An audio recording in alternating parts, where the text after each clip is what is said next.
Good morning. I'd like to make a statement before we start. The standing orders of this Parliament explicitly state that members shall respect the authority of the presiding officer. It is inevitable that decisions of the Chair will not meet the approval of all members at all times. That has always been the case. Nevertheless, it is imperative that the authority of the Chair is respected at all times. If that were not the case, the Parliament would be unable to carry out the functions that the people of Scotland have asked us to undertake. Yesterday, Michael McMahon showed gross discourtesy and disrespect to the Chair. However, as I did not clearly hear what the member said at the time, I decided to speak to him privately and to take time to study the official report of proceedings once it was available. I acknowledge that Mr McMahon apologised. Had Mr McMahon not done so, I would have referred the matter to the Parliamentary Bureau. So serious did I consider the discourtesy to the Chair. Taking all the circumstances into account, I have decided to exclude Mr McMahon from the Chamber for the duration of today's Chamber business. This is not a decision that I have taken lightly. Members will recall that on the 30th of October, I referred to Donald Dewar's words on the opening of the Scottish Parliament when he explained to us, "This is about more than our politics and our laws. This is about who we are and how we carry ourselves." I told members then that I expected them to consider very carefully their choice of words and the tone in which they are delivered. It is a matter of regret that a few short weeks later, we have witnessed the type of behaviour that Mr McMahon displayed yesterday. We have important business in front of us. As parliamentarians, those who elect us to this place look to us to show leadership and to debate the issues before us with respect and dignity for the institution of this Parliament. As presiding officer, I will support, to the limits of my power, the conduct of parliamentary business in this chamber. I will, however, not tolerate behaviour that falls short of the standards that the people we are privileged to represent expect of us. Now, can we move to general questions? Question number 1, Christina McKelvey. Thank you, Presiding Officer. To ask the Scottish Government what measures it takes to raise awareness of household dangers to young children. Cabinet Secretary Alex Neil. Presiding Officer, the Scottish Government is committed to improving child safety across Scotland through leadership, improving partnership, working, awareness raising and targeted funding. Our commitment is to set out in a range of frameworks, strategies and initiatives, including the Curriculum for Excellence, National Parenting Strategy, Don't Give Fire a Home and Good Places, Better Health. We fund the Royal Society for the Prevention of Accidents to undertake home safety training and awareness raising. We also fund Child Safety Week in Scotland each year to raise awareness of childhood accidents and how to prevent them. We fund discrete pieces of work such as ROSPA's Blind Cord Safety Campaign across Scotland. This is in addition to ongoing funding for fire safety work. Christina McKelvey. Can I thank the Cabinet Secretary for that answer and say to the Cabinet Secretary you'll be aware of the terrifying experience of little Ailey Patterson of Larkhall when she was caught in blind cords at her home recently. Thankfully, quick-thinking paramedic Alec Kennedy managed to save Ailey and we pay tribute to him for that. Would the Cabinet Secretary offer his support to the campaign Make It Safe by Debbie Patterson, Ailey's mum, the Hamilton Advertiser and in conjunction with ROSPA to raise awareness of these types of household dangers and hopefully prevent any more families from facing such a terrifying ordeal? Alex Neil. Presiding Officer, I can think of nothing worse than having to watch your child go through this kind of experience. I support 100% this campaign and would be delighted to lend my voice and support to the petition. While deaths and injuries from accidents in children are falling, and accidents are falling, clearly any incident of this kind, which could potentially have been much more serious, have to be avoided, and all action has to be taken to try to make sure that happens. Clearly, the work done by ROSPA and the awareness-raising campaign I referred to previously are absolutely essential to that work, and I'm happy to support this campaign and petition. Question number 2, Paul Martin. Thank you, Presiding Officer. To ask the Scottish Government how many of the 33 recommendations in the Justice 2 Subcommittee report, Justice System, Child Sex Offenders on managing registered sex offenders has been delivered since the 10th of May 2007. Cabinet Secretary Ken McCaskill. In Scotland, we have in place a strong legislative framework, robust monitoring arrangements and agencies working together with the expertise to protect the public from sex offenders. 31 of the 33 recommendations have been implemented, 9 were implemented before 10th May 2007 and 22 have been delivered since then. Work to implement the Protection of Vulnerable Groups scheme in Scotland began on 28 February 2011. To date, 279,000 people have become scheme members. Once implementation is completed, research into the impact of the scheme will be conducted. The Criminal Justice and Licensing Act 2010 amended Scotland's Sexual Offences Prevention Order regime. This has resulted in the police successfully applying for conditions that require offenders to take specific action where previously there was no such obligation. The 2010 Act also allows us to prescribe in regulations the increased frequency homeless sex offenders must verify their personal details to the police. These regulations will be brought forward to Parliament shortly. Paul Martin. Presiding Officer, can I, for the evidence of the official report, can I ask the Minister once again to advise me that recommendation number 10 has been fully implemented? Secretary. Yes, the position is that recommendation 10 required homeless offenders to report more regularly to the police. As I mentioned there, the Criminal Justice and Licensing Act 2010 has amended. We are bringing forward these regulations so these matters in hand and are being dealt with. The ground has changed since 2007, but the Scottish Government is doing what it can to make sure that we deliver and seek to keep our people safe from those who would harm not just our children, but anybody in our communities. Patricia Ferguson. Thank you, Presiding Officer. I'm not sure from that response whether that particular provision has been implemented or not from what the Cabinet Secretary has said.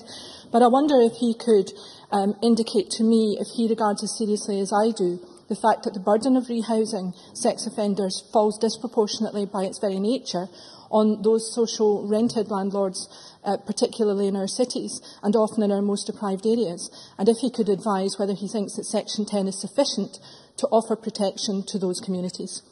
Well, first of all, in terms of both Mr Martin and indeed Patricia Ferguson, let me remind her that Section 100 of the Criminal Justice and Licensing Act 2010 came into force on 1st November 2011. This amended Scotland's Sexual Offences Prevention Order scheme by allowing for positive obligation SOPO conditions. These can now place a positive obligation on the offender to report more regularly or at a specified time to a prescribed police station. The 2010 Act also allows us to prescribe in regulations how frequently homeless sex offenders must verify their personal details to the police, and these regulations will be considered by Parliament shortly. That is us delivering what was required and indeed recognising what needs to be done. This Government is not a housing allocation agency. That matter falls to housing associations and indeed to local authorities. The position about where people are housed is a matter for those organisations charged with that to work with MAPA, to work with other agencies, including and in particular the police, but other matters to make sure that we keep our communities as safe as they can be, and the decision about where somebody is housed is a matter for the MAPA regime. Question number 3, Kenneth Gibson. To ask the Scottish Government whether it plans to review beta blocker prescribing recommendations following a study recently published in the Journal of the American Medical Association suggesting that beta blockers don't prolong the lives of patients. Cabinet Secretary Alex Neil. Presiding Officer, the safety, efficacy and quality of medicines is currently a reserved matter with the Medicines and Healthcare Products Regulatory Agency being the UK-wide authority responsible for such issues. I understand there are no current plans to amend beta-blocker prescribing recommendations as a result of this study. I thank the Cabinet Secretary for his reply. Beta blockers were hailed as one of the great medical advances of the 20th century. Its inventor, Scotsman James Black, won the Nobel Prize for Medicine in 1988. However, he will be aware that the study involved some 45,000 patients over 42 months and showed that beta blockers do not reduce the risk of heart attacks, strokes or deaths from either. Given that the study was similar to another recently published in the Journal of the American Geriatric Society, does the Cabinet Secretary share my concern that tens of thousands of Scots may be taking beta-blockers needlessly when another form of treatment might be more appropriate? Cabinet Secretary. Presiding Officer, I understand from the MHRA that the safety and efficacy of beta-blockers and the licensed indications, including use following a heart attack, have been clearly demonstrated through randomised clinical trials.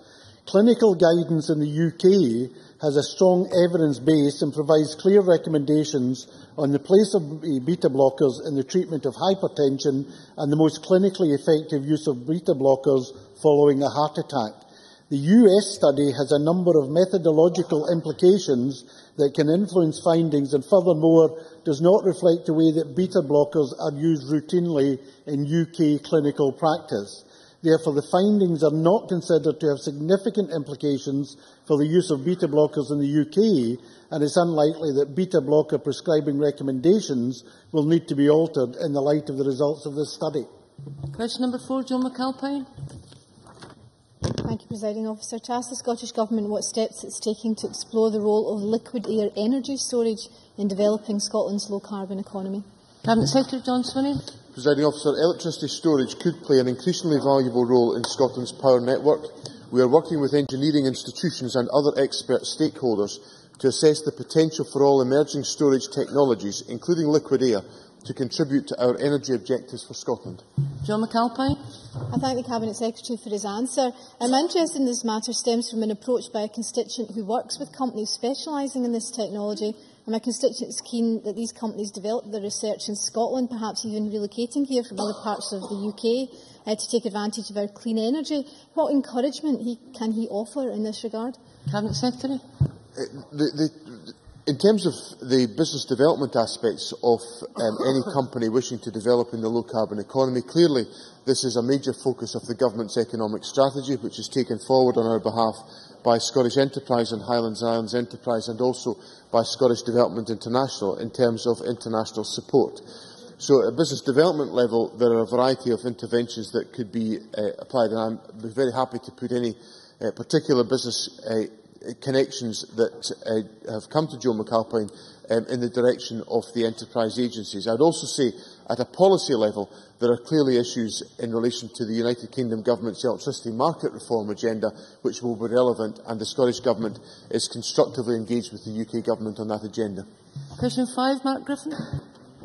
Thank you, Presiding Officer. To ask the Scottish Government what progress the Scottish Studies Working Group has made in promoting opportunities to learn British Sign Language in schools. Minister Alistair Allen. The promotion of opportunities to learn British Sign Language arose during the work of the Languages Working Group.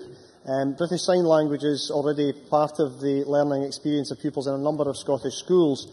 Local authorities and schools have the responsibility for developing language approaches that meet the needs of all their learners, including British Sign Language where that is appropriate. Mark Griffin. Minister for that answer. The Minister will know that students in our schools are under pressure to achieve qualifications for the purposes of employability and perhaps for going to college or university, and then are put under pressure to study courses where they will get that form of qualification. Can the Minister advise then if there will be a qualification attached to that opportunity to learn and learn about British Sign Language? Minister. Well, the member raises a very important subject. There are, of course, already some schools where courses around British Sign Language are happening. I think of Dingwall Academy and Clydeview and Gourock, and there are others, although perhaps no central figures around the numbers.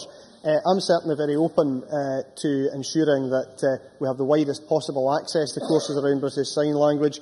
And, for instance, in the 1+2 languages programme for Scotland, recognition of the fact that if someone's first language is sign language, that should be recognised and celebrated as a linguistic achievement. Question number 6, Bob Doris. To ask the Scottish Government when it last had discussions with NHS Greater Glasgow and Clyde and what matters were discussed. Minister Michael Matheson. Ministers and Scottish Government officials regularly meet with NHS boards and discuss matters of importance to local people. I last met with the Chair of NHS Greater Glasgow and Clyde on the 12th of November. Bob Doris.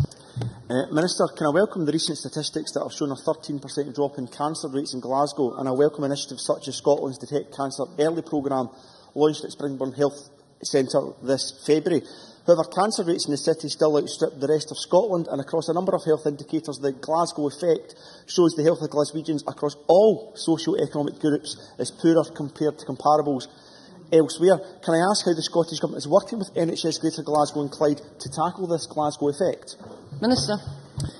Like the member, I do welcome the recent figures which do show a drop in cancer deaths in Glasgow over the last 25 years.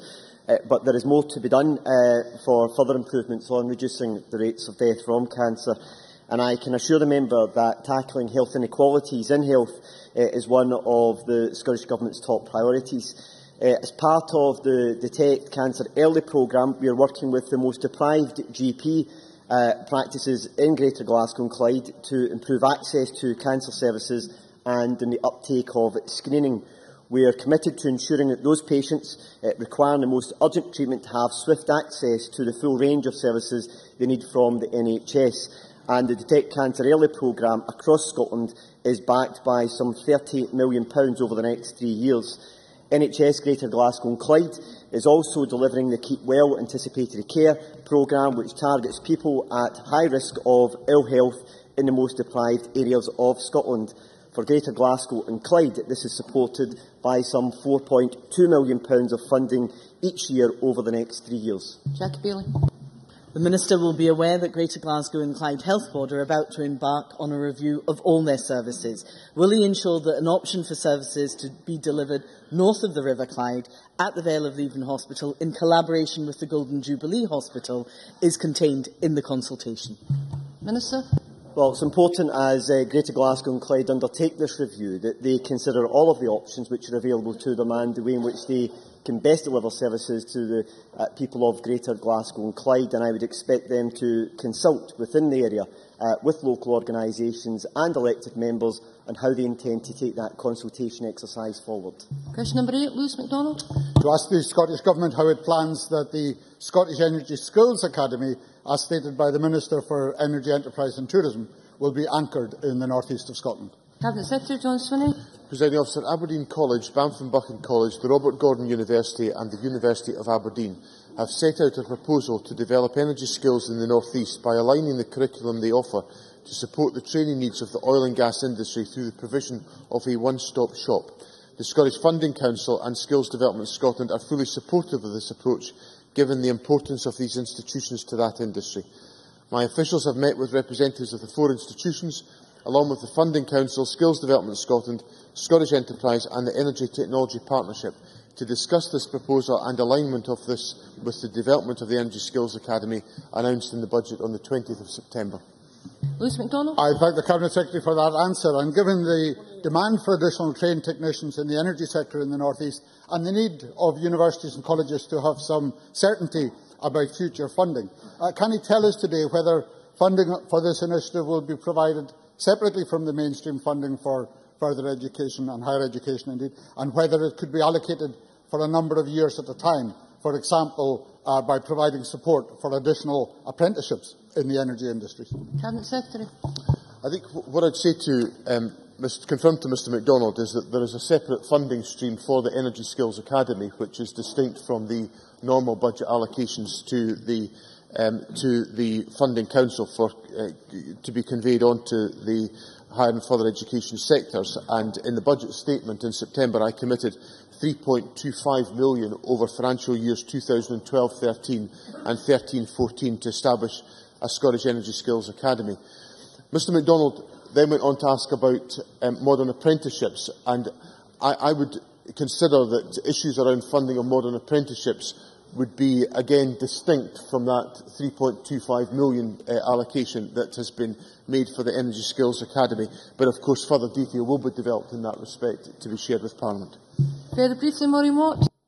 Will the Cabinet Secretary join with me in commending the very proactive approach taken by North East University and College principals Professor Ian Diamond, Ferdinand von Porninsky, Rob Walling and Paul Sherrington in convening a meeting on the 17th of December in Aberdeen, to which MSPs have been invited to discuss the challenges and opportunities in the context of an oil and gas academy?